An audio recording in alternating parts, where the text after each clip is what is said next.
नमस्कार बच्चों। तो पिछले क्लास में ना हमने शुरुआत किया था मुंशी प्रेमचंद द्वारा लिखित सुजान भगत इस पाठ को लेकर।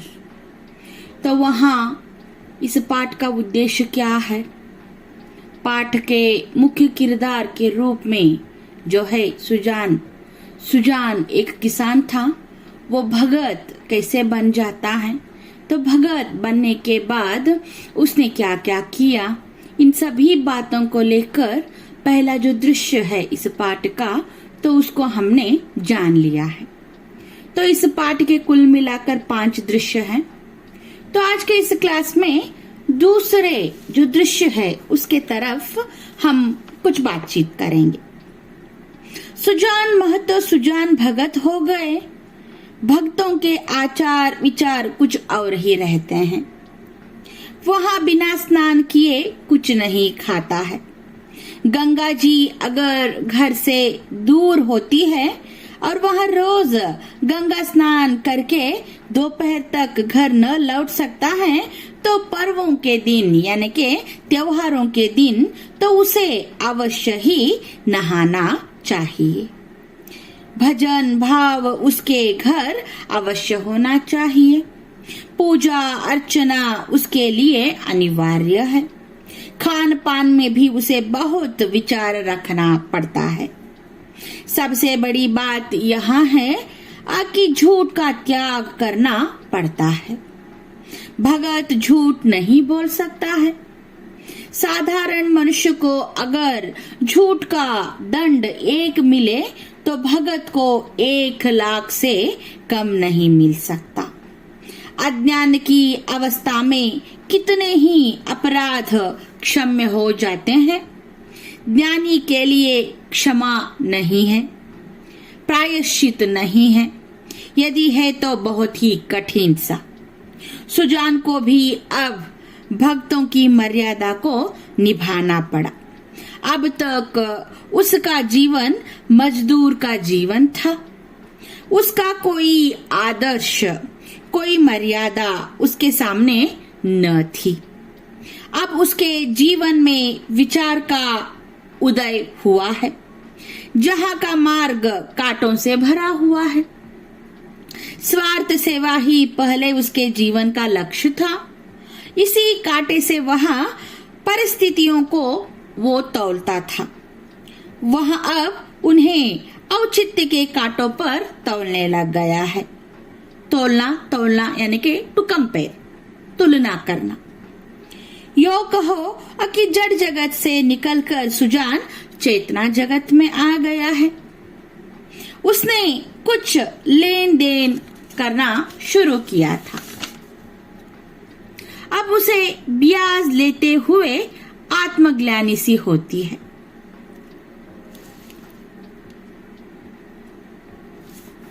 यहाँ तक कि गायों को धुलाते वक्त उसे बछड़ों का ध्यान बना रखता है।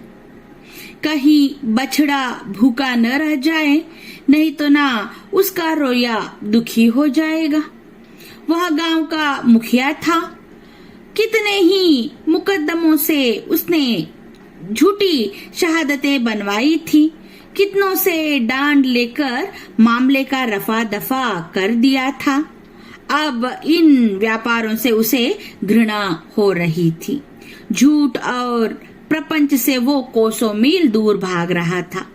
पहले उसकी यहाँ चेष्टा होती थी कि मजदूरों से जितना काम लिया जा सके ले लो और मजदूरी जितनी कम दी जा सके उतनी ही दे दो।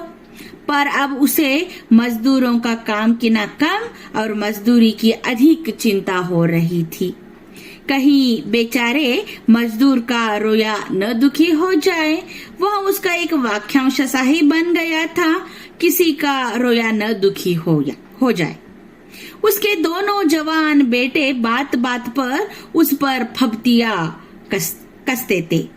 यहाँ तक कि बुलाकी भी अब उसे कोरा भगत, खाली भगत समझने लग गई थी, जिसे घर के भले बुरे से कोई प्रयोजन न था।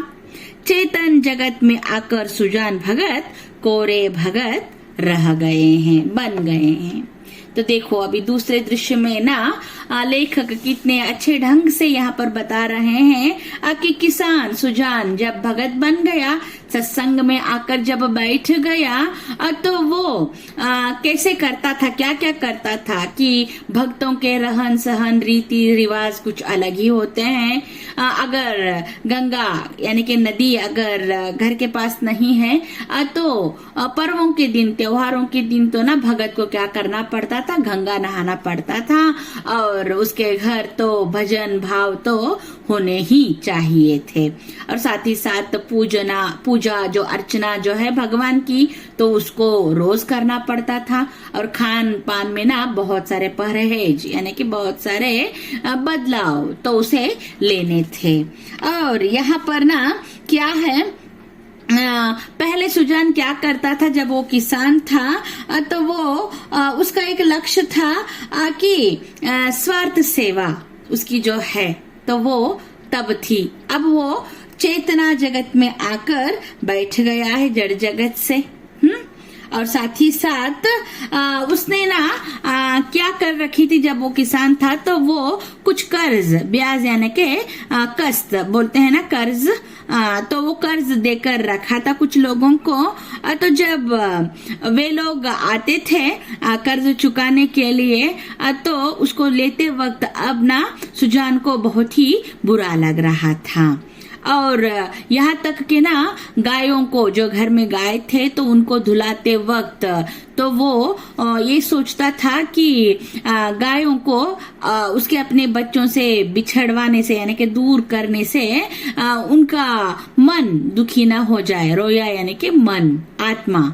तो इसी बात को लेकर ना तो वो बार बार इस बात को सोचता था। तो उसका एक वाक्यांश ही हो गया था कि लोगों के मन को, हाँ, और मनुष्य के मन या फिर जानवरों के मन को न दुखाए, राइट। और खुद के उसके अपने बच्चे ना इस बात पर यानी कि क्या है, किसी का रोया न दुखी हो जाए, जो एक बात थी, वाक्यांश थी सुजान की। तो उस बात को ले लेकर उसके बच्चे उसे व्यंग्यता से, हंसी मजाक से उसकी मजाक उड़ाते थे। फप्ती उड़ाना यानी कि मजाक बनाना, यस। और उसकी पत्नी बुलाकी भी ना आप समझने लग गई है कि सुजान क्या बन गए हैं, खाली भगत, कोरे भगत बन गए हैं। देखो आगे, सुजान के हाथों से धीरे धीरे अधिकार छीन जाने लग गए। किस खेत में क्या बोना है, किसको क्या देना है, किसको क्या लेना है, इन सभी भावनाओं से, और साथ ही साथ किस भाव का क्या चीज बिक रही है, ऐसी ऐसी महत्वपूर्ण बातों से भी ना भगत जी की सलाह न ली जाती थी। भगत के पास कोई जाए ही न पाता। दोनों लड़के या स्वयं बुलाकी दूर से ही मामला तय करके उनको भेज देती थी। गांव भर में ना सुजान का मान सम्मान बढ़ रहा था, अपने घर में ही वो मान सम्मान घट रहा था। लड़के उसका सत्कार अब बहुत करते हैं। हाथ से चारपाई उठाते देख लपक कर खुद उठा लाते हैं, चिलम न भरने देते हैं, यहाँ तक कि उनकी धोती छांटने के लिए भी आग्रह कर देते थे। मगर अधिकार उसके हाथ में न था, वह अब घर का स्वामी नहीं, मंदिर का देवता बन गया था। सुनो कि बच्चे क्या करते थे कि किस खेत में क्या बोना है, किसकी क्या भाव चल रही है, ऐसे बड़े बड़े मामलों में, ऐसे बड़े बड़े महत्वपूर्ण बातों में जो सुझाव सुजान की ली जाती थी, तो अब क्या होने लग गया है, सुजान को हाँ इन बातों से दूर ही रख दिया जा रहा है। अगर कोई कुछ पूछते हुए आता तो सुजान की पत्नी या फिर सुजान के खुद क्या है बच्चे क्या कर देते थे, उस मामले को तय करके उनको वापस भेज दिया करते थे लोगों को। तो ये सब बातें वहां पर हो रहे थे उसके घर में। गांव में तो ना मान सम्मान बढ़ रहा था सुजान का, लेकिन उसके अपने घर में ही वो क्या हो रहा था, घट रहा था। तो बच्चे यहाँ तक कि ना चारपाई क्या करते थे, चारपाई उठा देते थे या फिर समझो चिलम भरने न देते थे उसे। और यहाँ तक कि ना ये बोलते थे कि धोती जो है उनकी धुली हुई उसे छांटने के लिए भी बोला करते थे सुजान से। तो अब सुजान घर का स्वामी नहीं बल्कि मंदिर का एक देवता बन गया है जब से वो सत्संग में बैठा है, आ गया है। सुनो, तो ये दूसरा दृश्य है, राइट। तो इस दूसरे दृश्य में ना हम देख सकते हैं कि सुजान किसान के बाद सत्संग में आकर जब भगत बन गया तो उसके घर के अधिकार उससे किस तरीके से छीन लिए गए उसके अपने बच्चों से। हाँ, तो कैसे उसे अनादर किया करते थे वे लोग, इसका विवरण यहाँ पर था। चलो, तो तीसरा जो दृश्य है उसमें क्या है देखेंगे। एक दिन बुलाकी ओखली में दाल छांट रही थी। एक भिखमंगा भिक्षुक द्वार पर आकर चिल्लाने लग गया। तो एक अंक का सवाल आएगा, कौन द्वार पर आकर चिल्लाने लग गया? तो जवाब है भिखमंगा या फिर भिक्षुक। बुलाकी ने सोचा दाल छांट लूं तो उसे कुछ दे दूं। इतने में ना बड़ा लड़का भोला आकर बोलता है, अम्मा, एक महात्मा द्वार पर खड़े गला फाड़ ले रहा है। गला फाड़ना यानी कि चिल्लाना, भीख मांगना। कुछ दे दो उसे, नहीं तो ना उनका रोया दुखी हो जाएगा।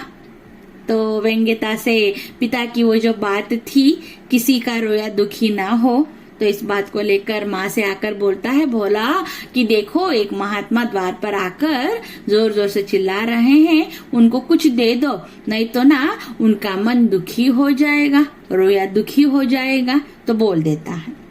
बुलाकी ने उपेक्षा के भाव से कहा कि भगत के पाँव में क्या मेहंदी लगी है? क्यों कुछ ले जाकर नहीं देते हैं वे? क्या मेरे चार चार हाथ हैं? किस किस का रोया सुखी करते फिरूं मैं? दिन भर तो तांता लगा रहता ही है। यस, तो तांता लगना यानी कि कंटिन्यूअसली विजिट ऑफ एनीवन, तो किसी न किसी का आना जाना, तो घर में उसे कहते हैं तांता लगना, राइट। भोला चौपट करने पर तुले हुए हैं माँ, और क्या, अभी महंगू बैंक देने आया था। बैंक यानी कि उधार। हिसाब क्या है, 7 मन का हुआ। तौला तो मैंने देखा 6.25 मन ही निकला वो। मैंने कहा 10 सेर और ला दो, तो आप बैठे बैठे बोलने लग गए, अब इतनी दूर कहाँ जाएगा बेचारा, भरपाई लिख दो, नहीं तो ना उसका रोया दुखी हो जाएगा। मैंने भरपाई नहीं लिखी माँ, 10 सेर बाकी लिख दी है। तो जब भिखारी आकर भीख मांग रहा है तो इसी बीच बड़ा बेटा भोला जो है, आज जो घटना घटी थी तो उस बात को लेकर अपनी माँ से बताता है कि देखो माँ कि क्या है, महंगू आया था उधार चुकता करने के लिए, यानी कि उधार वापस करने के लिए, और वो 7 मन लाया था उधार, और मैंने देखा कि तौल कर तो वो जो है 6.25 मन ही हो गए, यानी कि 10 सेर कम पड़ गया उस उधार में। तो मैंने कहा कि ला दो, तो तभी आकर तुम्हारी जो है हिसाब ठीक कर दिया जाएगा। तो तब पिताजी वहां बैठ बैठ कर बोले कि इतना दूर कैसे जाएगा वो, भरपाई यानी कि वो जो वापस लाया है कर्ज को उसे ले लो, हाँ, और उसका मन दुखी हो जाएगा, बोलने लग गए। तो मैंने भरपाई नहीं लिखी, यानी कि मैंने उधार पूरा हो गया ऐसा नहीं लिखा, बल्कि ना 10 सेर उसकी बाकी है ऐसा लिख दिया है माँ। तो वो बता देता है भोला अपने पिताजी के साथ साथ जो एक महंगू जो आया हुआ था किसान, तो उसके कर्ज वापस लेने की एक घटना को लेकर। तो आगे क्या होता है देखो। बुलाकी, बहुत अच्छा किया तुमने, बकने दिया करो, 10-5 दफे मुंह की खा जाएंगे तो आप ही आप बोलना छोड़ देंगे। अब मुंह की खाना यानी कि हार मानना, राइट। एक मुहावरा है, मुंह की खाना हार मानना। अब तो तुमने ठीक ही किया है, ऐसे ही बोला करो पिता को, ताकि ना 10 बार ऐसे हार मान जाएंगे तो क्या है, बोलना बंद कर देंगे, नहीं तो ना सुधरेंगे नहीं है। तो गुस्सा करती है। भोला, दिन भर एक ना एक खुचड़ निकालते ही रहते हैं। अंडरलाइन दिस सेंटेंस बच्चों। तो दिन भर एक ना एक खुचड़ यानी कि दोष, गलती। तो दिन भर एक न एक गलती को वो निकालते ही रहते हैं। यह वाक्य आएगा किसने किससे कहा, फॉर 1 मार्क।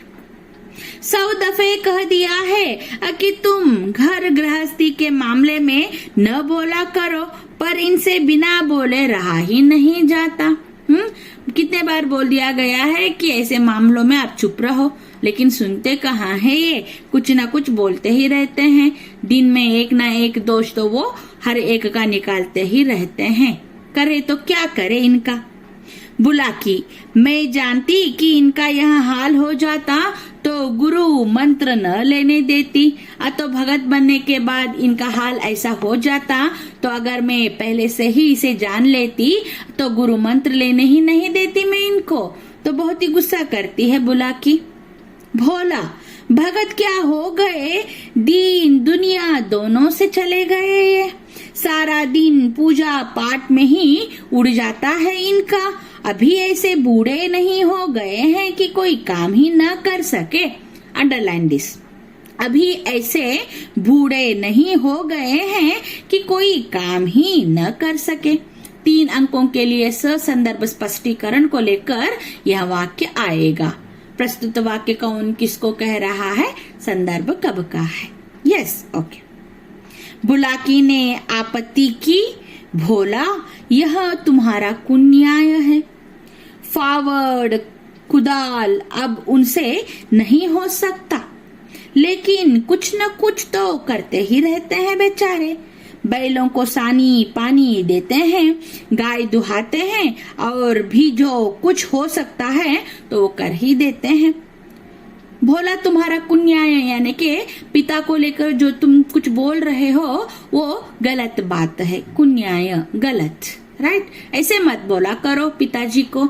तुम्हारे पिताजी कुछ ना कुछ तो करते ही रहते हैं, गायों को धुलाते हैं या फिर बैलों को पानी वगैरह पिलवा लेते हैं, लेकिन खुदाल फावड़ा जो है इनसे उठ न सकता है। खेती बाड़ी का काम ये कर नहीं सकते, राइट। यस। भिक्षुक अभी तक खड़ा चिल्ला रहा था द्वार पर। सुजान ने जब घर में से किसी को कुछ लाते न देखा तो उठकर अंदर गया और कठोर स्वर से बोला कि तुम लोगों को कुछ सुनाई देता है या नहीं? द्वार पर कौन घंटे भर से ना खड़ा होकर भीख मांग रहा है? अपना काम तो दिन भर करना ही है। एक क्षण के लिए यानी कि एक क्षण के लिए, एक पल के लिए भगवान का काम भी तो किया करो। जब माँ बेटे दोनों यहाँ पर वार्तालाप कर रहे हैं, भिखारी को भीख नहीं दिया जा रहा है, तो उसकी आवाज सुनकर सुजान से रहा नहीं गया। वो गुस्से में आकर अंदर आकर बोलता है कि एक पल के लिए भगवान का काम और उसके बारे में सोचा करो। अपने लिए तो किया करते हैं हम सब लोग दिन भर। सोचो कुछ सुनाई देता है कि नहीं? कितने देर से महात्मा बाहर क्या कर रहे हैं? भीख मांग रहे हैं। हाँ, भीख के लिए वो पुकार रहे हैं, कोई जाके कुछ क्यों नहीं देता? बुलाकी, तुम तो भगवान का काम करते हो ना, बैठे ही हो भगवान के काम करते हुए। क्या घर भर भगवान का ही काम करता रहेगा क्या? तो आप तो महान हो, भगत हो, तो आप भगवान के काम करते हो, और तो इसका मतलब ये नहीं कि घर के सभी सदस्य भगवान के काम ही करें। सुजान, कहाँ आटा रखा है? लाओ, मैं ही निकाल कर दे आऊंगा, तुम रानी बनकर बैठना। हाँ, तो बोलता है आटा कहाँ रखा है, दे दो, मैं जाकर दे के आ जाऊंगा। बुलाकी, आटा मैंने ना मर कर पीसा है, अनाज दे दो, ऐसे मुड़चिरों के लिए पहर रात से उठकर चक्की नहीं चलाती हूँ मैं। गुस्सा करती है, आटा ना मैंने मर मर के पीस रखा है। ऐसे मुड़चिर यानी के चीखने चिल्लाने वाले, गला फाड़ने वालों के लिए क्या है, आटा बनाकर रखी नहीं हूँ मैं। अगर चाहो तो अनाज देकर आ जाओ उसे। सुजान भंडार घर में गए और छोटी सी एक छबड़ी यानी के लकड़ी की बनी हुई टोकरी, तो उस छबड़ी में ना क्या करते हैं, अनाज भरकर लाते हैं। जौ यानी के जवार जो है, हाँ, तो वो क्या है, जवार सेर भर से कम न था। सुजान ने जानबूझकर केवल बुलाकी भोला को छिड़ाने के लिए भिक्षा परंपरा का उल्लंघन किया था। तिस पर भी ना यह दिखाने के लिए छबड़ी में बहुत ज्यादा जौ नहीं है, वह उसे चुटकी से पकड़े हुए थे। तो छबड़ी में ना कुछ अनाज उन्होंने रखा था और हाथ में भी उन्होंने कुछ अनाज को पकड़ रखा था, ताकि ना बुलाकी और क्या है भोला को वो क्या है कुछ गुस्सा दिला सके, राइट। चुटकी इतनी बोझ न संभल पा रही थी, हाथ कांप रहे थे सुजान के। एक क्षण विलंब यानी कि देरी हो जाती तो छबड़ी के हाथ से छूटकर नीचे गिर पड़ने की संभावना थी। अगर 1 मिनट भी ना देरी हो जाए तो छबड़ी नीचे गिर सकती थी।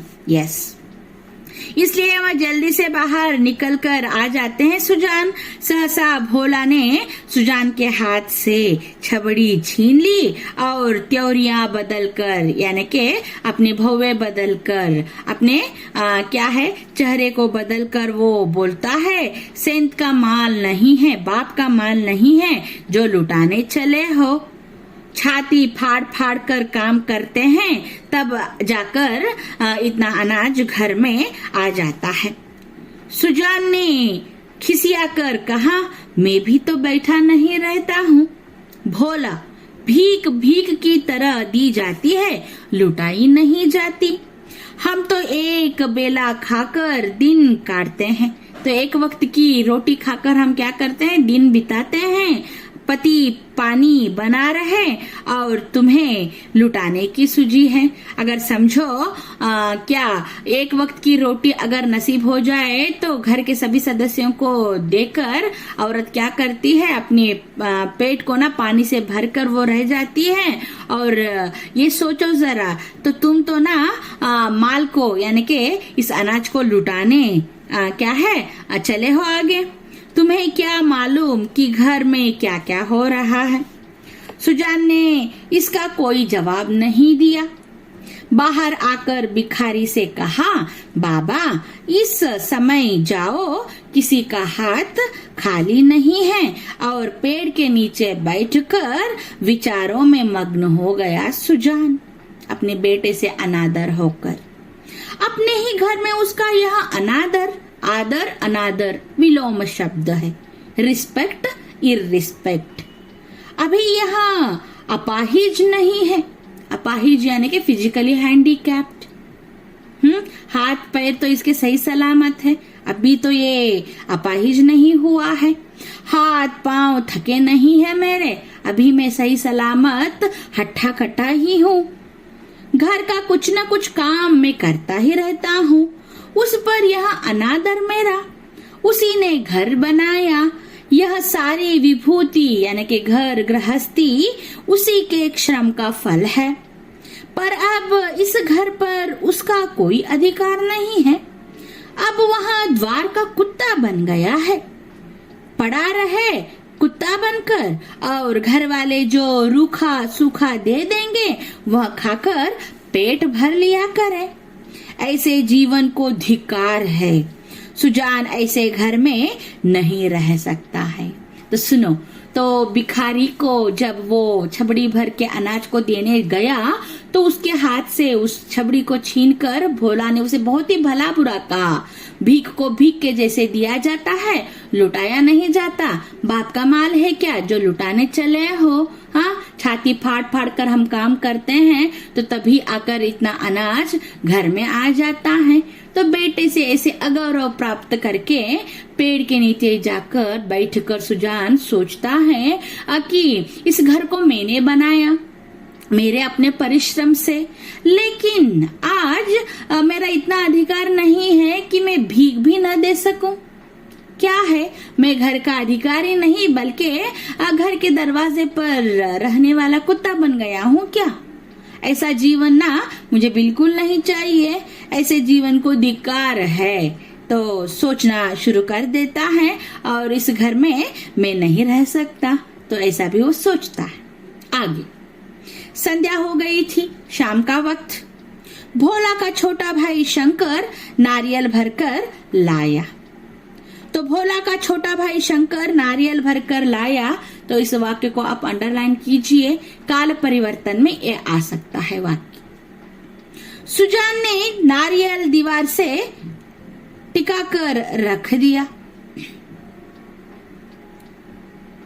यहाँ पर सुजान नहीं, तो सुजान को अगर हो सके तो आपके टेक्स्ट बुक में नया वर्षन है तो वहां पर चेंज है।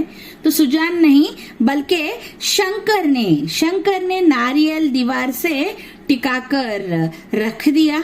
धीरे धीरे तंबाकू जल गया। जरा देर में भोला ने ना द्वार पर चारपाई डाल दी। सुजान पेड़ के नीचे से न उठा। तो सुजान जहाँ पेड़ के नीचे है वहीं पर बैठा है, लेकिन शाम के वक्त बच्चे चारपाई डालकर तंबाकू जलाकर क्या करने लग गए, खाने की तैयारियां जो माँ कर रही थी तो उसमें सब लोग व्यस्त हो गए। कुछ देर और गुजरी, भोजन तैयार हो गया। भोला बुलाने गया सुजान को। सुजान ने कहा भूख नहीं है। बहुत मनावन करने पर भी ना वो नहीं उठा वहां से। तब बुलाकी ने आकर कहा खाना खाने क्यों नहीं चलते हो? जी तो अच्छा है तुम्हारा। तो जब बोला जाकर बुलाता है तो तब सुजान आया नहीं। खुद पत्नी जाती है अपने पति को बुलाने के लिए। सुजान को सबसे अधिक क्रोध बुलाकी ही पर था। तो ये पैराग्राफ आप सुनिएगा। तो 3 अंकों के लिए यहाँ पर आपको जवाब लिखना है। सुजान को सबसे अधिक क्रोध किस पर था? राइट, बुलाकी पर। आगे देखो, यह भी लड़कों के साथ मिल गई है। यहाँ बैठी देखती रही और भोला ने मेरे हाथ से अनाज छीन लिया। इसके मुंह से इतना भी न निकला कि ले जाते हैं तो ले जाने दो। लड़कों को न मालूम है कि मैंने कितने श्रम से यह गृहस्थी जोड़ी है, पर यह तो जानती है दिन को दिन और रात को रात नहीं समझा मैंने। बांधों को अंधेरी रात में मड़ैया लगा के जुआर की रखवाली करता था मैं।